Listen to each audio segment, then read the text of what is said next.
Hello students, today we are going to learn how to calculate all even numbers between a given range of values. So first of all we will start our Python application, that is Python IDLE. Here I have already created a Python file. Now here we will write our Python program to add all even numbers between a given range of values. So first of all हमें क्या करना होगा, हमें for loop एक use करना है जहाँ पे हम रेंज डिसाइड करेंगे कि हमें कहाँ से कहाँ तक रेंज लेना है और उनके बीच का इवन वैल्यूज़ को ऐड करना है। तो हम यहाँ पे लिखेंगे फॉर ए इन रेंज, हमें चाहिए सभी इवन नंबर्स जो 1 से 10 के बीच में हो।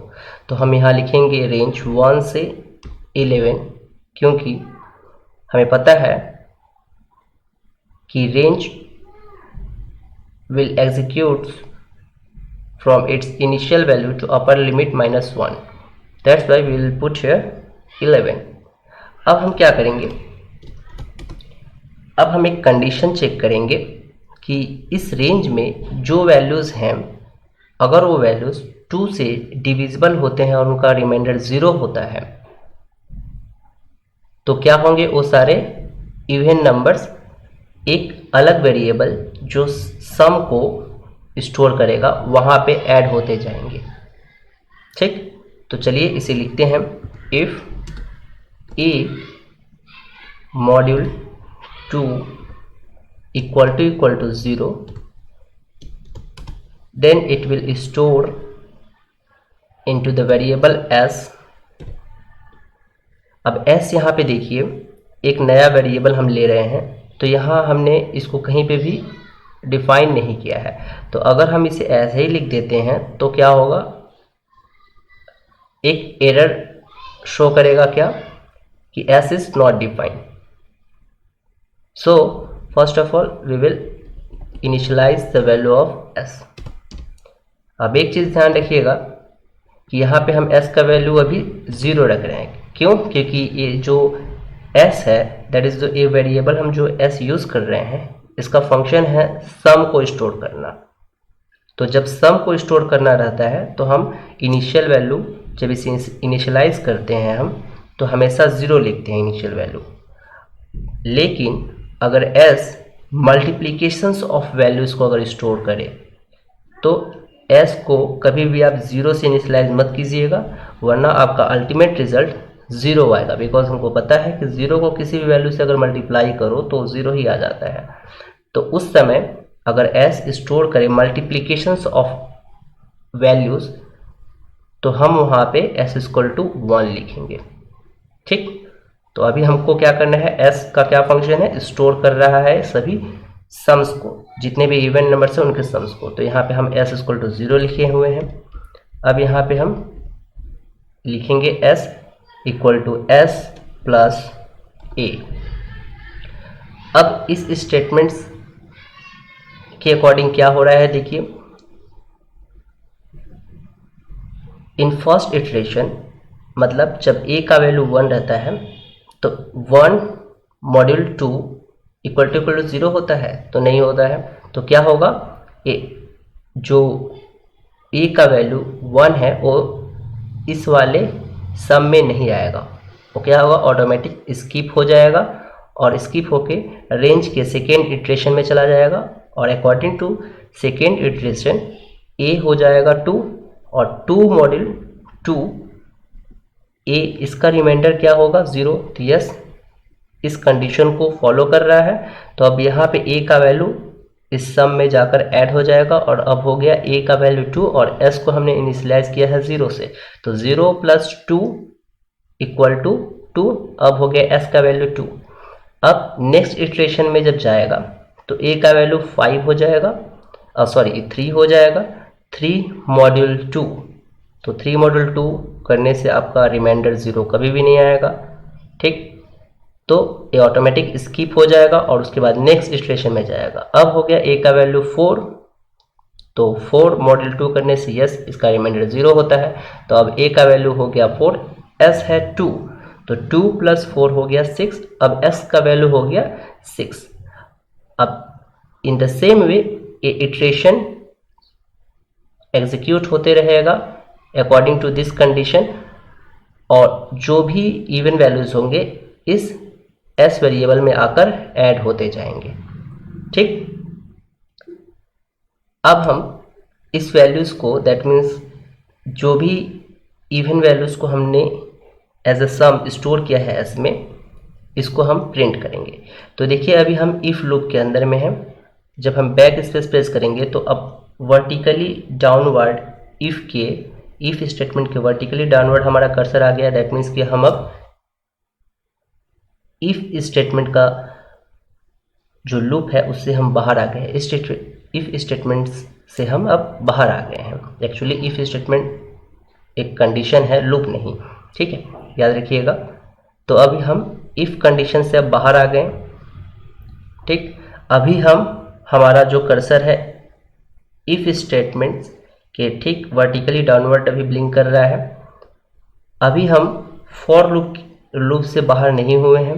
अगर यहाँ पे हम लिखते हैं print sum of all even numbers, तो क्या होगा कि जो प्रिंट स्टेटमेंट है बार बार प्रिंट होगा। जितने बार इटरेशन ए का होते जाएगा 1 से लेकर 10 तक, तो 10 बार उसको प्रिंट करते जाएगा।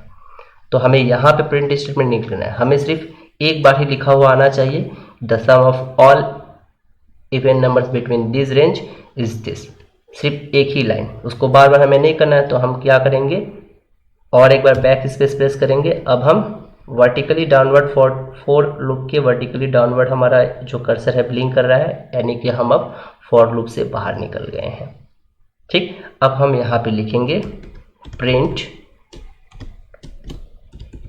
The sum of all even numbers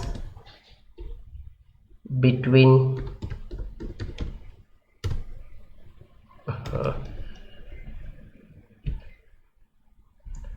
all even numbers between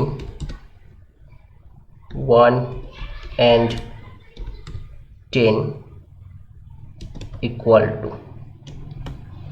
अब यहाँ पे किसका वैल्यू शो करना चाहिए, तो s का, क्योंकि सारे जो इवन वैल्यूज है वो s में जाके स्टोर हो रहे थे, उनका सम सारा।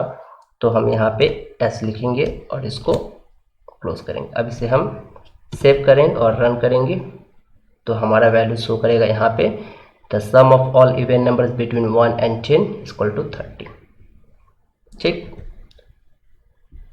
अब सपोज आप चाहते हो कि जो वैल्यू है, यहाँ हमने रेंज खुद से लिया है 1 और 11।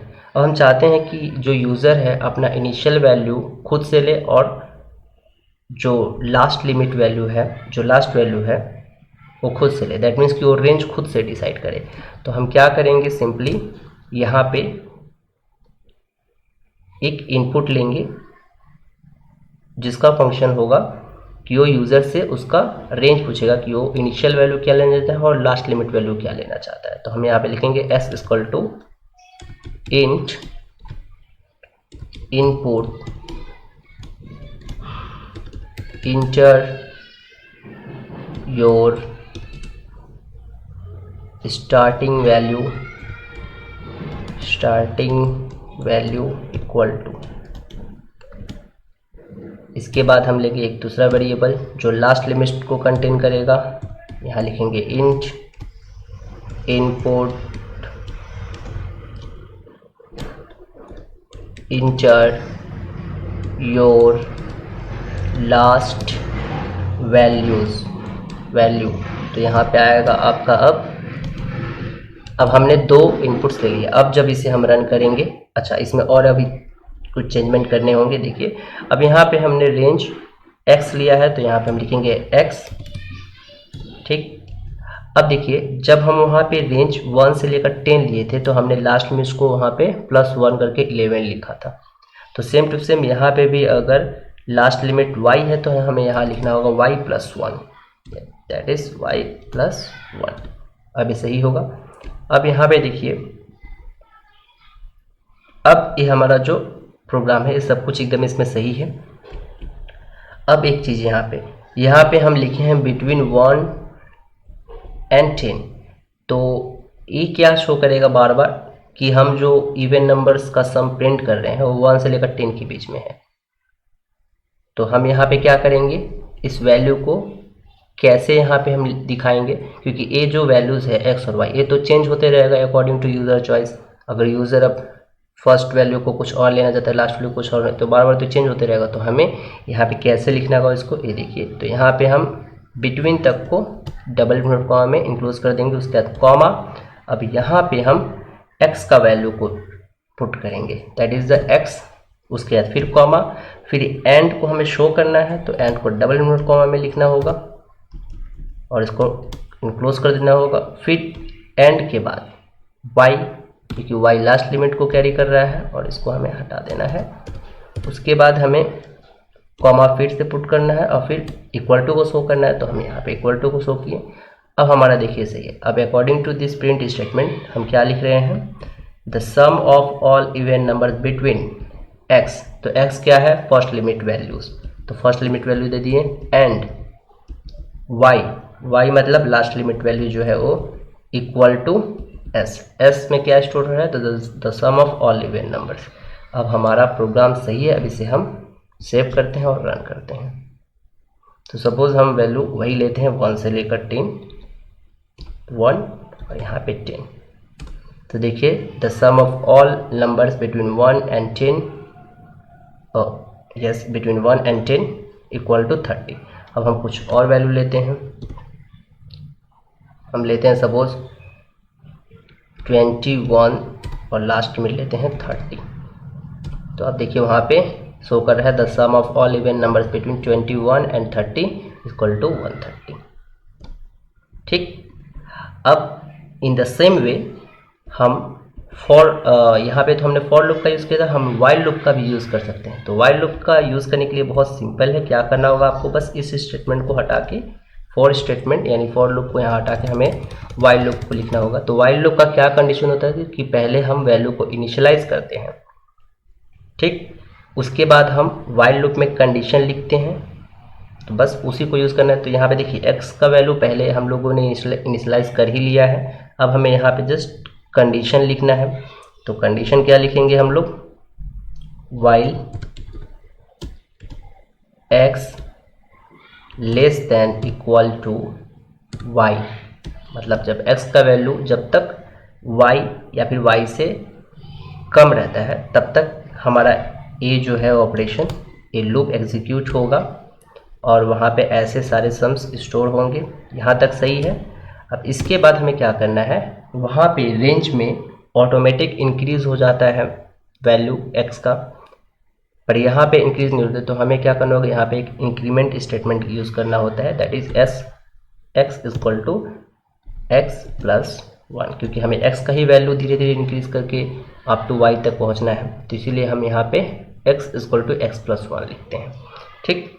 अब जब हम इसे प्रिंट करेंगे तो हमारा ये क्या शो करेगा, जो गिवन इनपुट रेंज हैं उनके बीच का जितने भी इवन नंबर्स होते हैं उनका सम। अब यहाँ पे एक चीज़ देखिए, यहाँ पे the sum of all even numbers between x। अब x यहाँ पे देखिए क्या शो करेगा, यहाँ x का वैल्यू 11 शो करने लगेगा। क्यों, क्योंकि अभी अकॉर्डिंग टू इस इंक्रीमेंट स्टेटमेंट के अकॉर्डिंग क्या होगा कि x धीरे धीरे इसका वैल्यू बढ़ते जाएगा और कहाँ तक जाएगा, जब इसका वैल्यू एक ऑप्टिमल लेवल तक पहुंच जाएगा, मतलब y से जब ज़्यादा हो जाएगा। तो अब यहाँ पे x जो है y से ज़्यादा वैल्यू रखेगा अपने पास। तो यानी ये जो वैल्यू है 1 इनिशियल लिमिट को नहीं दिखाएगा, एकदम टॉप मोस्ट लिमिट को दिखाएगा। तो हम इसीलिए यहाँ पे इसको लिखते हैं x माइनस